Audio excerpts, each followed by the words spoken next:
apologize. Can we change the status or category of India as a democracy to a fascist state, since BJP is the ruling party? Who would like to respond to this question from one of our viewers? Anna or Mr. Rana?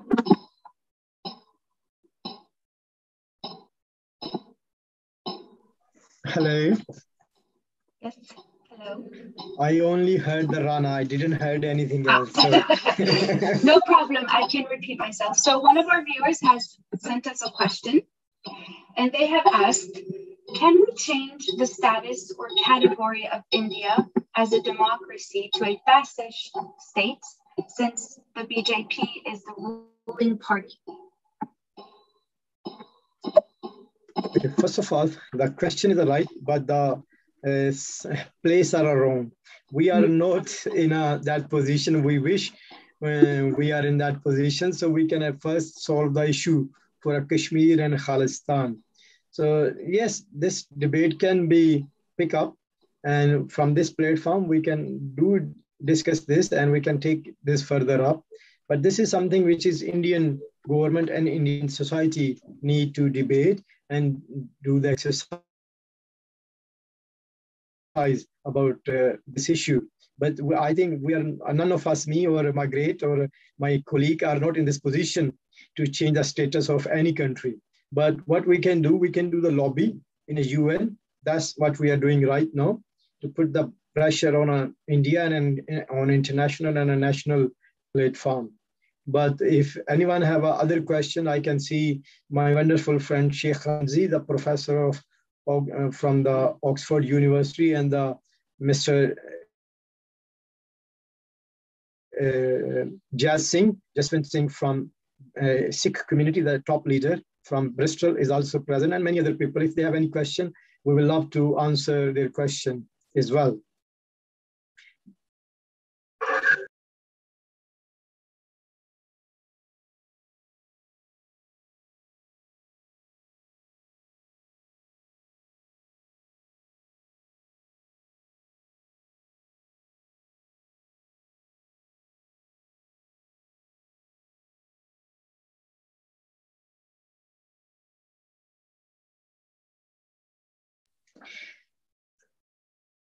If you have any question, please write down on a chat box. I can see Junaid, Hassan, and Jamal Uldin have raised their hands, but we cannot take them in a mic. I believe there is no option, right? We cannot take them on a mic, right? Margaret? No, no, Rana. Just they have to write.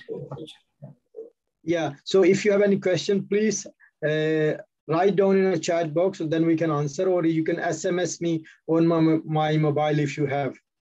So we have other 10 minutes to speak. Yes, apologies for my disappearance. I had a quick disconnection. But yes, we received a question from our discussion chat. Do you think Kashmir is an internal issue or an international concern? Let me answer this question. Unfortunately, which is something very happen in a Kashmir issue, it is become understanding on a national level and an international level. That's this issue between two states, Pakistan and India, or this is a state, this is a problem and dispute of the land. Unfortunately, that is not a case. The reality is this is the issue for humanity. There is more than 8 million people who want to wish to live their own by their own choice. They do not want to live under any government, or I don't know what they want, but they want something which is not happening right now. So this is a humanitarian issue. There are humans, they have been killed from last 74 years. There are women who've been raped from last 74 years. There's many people, or many young people who have been killed by force by the Indian government. So this is humanitarian issue. I, as a humanitarian worker, I, as a humanitarian champion, let's call this as a humanitarian champion, we consider Kashmir is an issue of the humanity. It's not about between two states. It is not between for the land, or it is not who will run the India as a Kashmir as a government. It is just like the is a humanitarian issue. You cannot compare Kashmir issue with the Palestine. Palestine have a different issue. The Kashmir issue, they have a humanitarian issue. So we, on an international platform and United Nations and other platforms, we use this issue as a humanitarian issue, not as a state issue or not as a national or international issue. And the second question, do you think that Kashmir is an international issue or an international? Yes, it is international issue. It is issue to belong to any person who feel for humanity, who feel for a justice, who stand for equality. They stand for a Kashmir, because a Kashmir is not an issue for a land. Kashmir is not issue for a power. Kashmir issue for humanity. When any issue become a humanity issue, it's become the national issue and international issue. I hope I answered your question. If you still need further, I'm available to answer all these questions.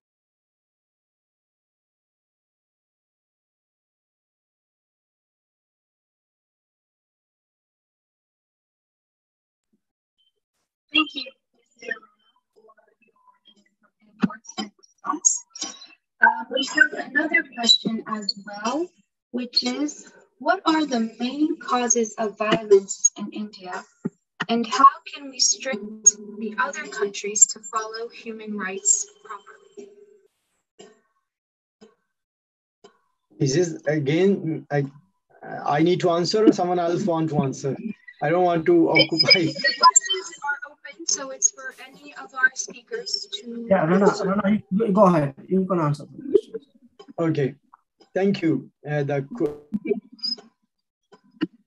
Let me, how we can stop the violence in India? That's the question, right? Yes. Yeah. Okay, let's forget about the India for 5 minutes. Let's ask this question as a general. When we look at the Europe or UK or any modern country or any country which have a rich because of their education, they are rich because they have an opportunity for a job, they are rich, their time are very expensive.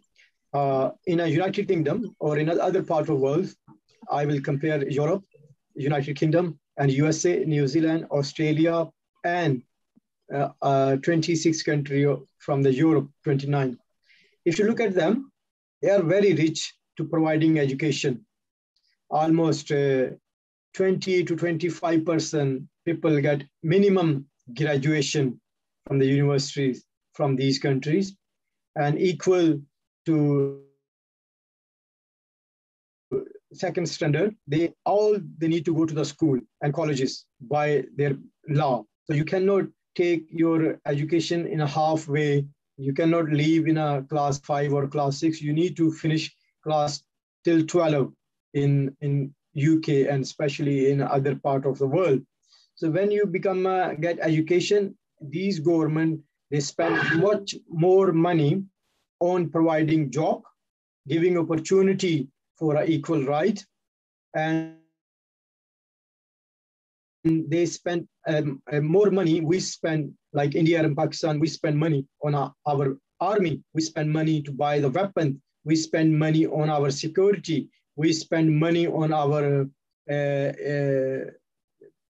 defense. But these countries like Switzerland, Canada, or other part of the world, they spend more budget on education and health and human development. I think in Pakistan only 3% of GDP spent on education and human development, and in India I think it's 5%. But UK and Europe, they spend about 14 to 15% GDP or their budget on education. Education and health are free in these countries. when the country which is our most population between age of 17 and 22, India and Pakistan, the most youngest nation in the world. But out of 100 youth, they are only 2% qualified equal to the graduation level, and only less than 1% graduate masters in their education personal life. And out of 100%, there is a 87% people, they are jobless. They have nothing to do other than when you have nothing to do, you will only put yourself in a difficult situation and on a violent side. But like in the UK, for giving this time to this speech or this conference, I need to take minimum 2 hours out from my job. That 2 hours, if I earn, that will cost me about roughly 150 euro, which is equal to Pakistani and Indian currency, roughly 30,000 rupees. So let's imagine my 2 hours cost me minimum, let's suppose 20,000 rupees. So if I'm not in this conference, I will do some work, I will earn 20,000. So my time is expensive comparing to Indian or Pakistani person who do not have opportunity to engage themselves in some positive exercise. I think Indian and Pakistan need to spend their money on education and health and human development, rather than we spend our money on a war or defense or buying a weapon from the country who are already super rich. Sorry, I will take further 2 minutes. If you look at the country who are selling the weapon to us, the first country which is selling weapon to the both country, which is America, Russia, Japan, Germany, and Italy. They are 5 top countries, and including Israel. They are the top 6 countries which they are selling weapon to us. But look at their lifestyle, look at their education standard, look at their health education, look at their common people's GDP. And look at what we are doing in last 1 year. Only India and Pakistan spend 1.5 billion dollar buying on a weapon in 1 year. I think it's a trillion or billion, I'm not sure, but it's 1.3 billion dollar. If someone can Google, they can give the exact figure. So we are spending money on our weapon, which is we don't need. If you look at any India and Pakistan, we speak this same language, we have the same food and same culture almost. Only issue we have, which is on Kashmir. And why not these super rich countries or super humanitarian champion countries, or including the United Nations, not solving this problem? Because if they solve the Kashmir issue, if they can do it overnight, like my